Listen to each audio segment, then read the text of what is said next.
In today's video, I'm going to teach you how to organize research articles using Notion. We'll build a simple, flexible workspace that keeps your papers, notes, and deadlines in one place, so you always know what to read next and where to find it. Start by opening Notion and creating a new page. On that blank page, add a database and name it Research Articles. Using a database sets you up for powerful sorting, filtering, and views later. And naming it clearly makes it easy to reference from anywhere in your workspace. Next, add the key properties that will make this database useful.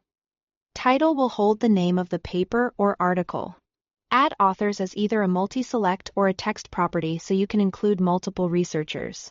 Create a publication year as a number. This lets you sort by date and quickly scan older versus newer work. Add a status property as a select with options like to read, reading, and read this. Gives you a clear reading pipeline. Add tags as a multi-select for topics such as methods, AI, or biology.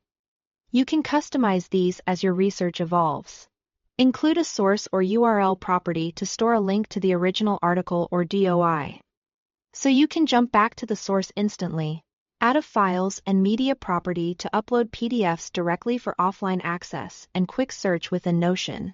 Finally, create a relation property that connects this database to your project's database, so you can see which papers support specific research tasks and keep literature aligned with your goals.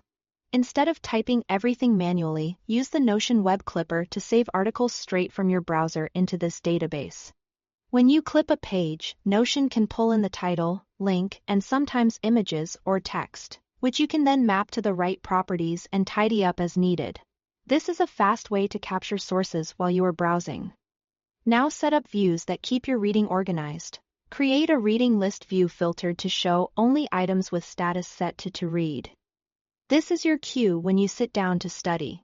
Build a topic gallery view and group it by tags. The gallery cards make it easy to browse by subject area and spot gaps in your coverage. If you are working to deadlines, add a timeline view and place items by the date you want to finish reading them, so your schedule stays realistic and visible. That's your Research Hub is ready.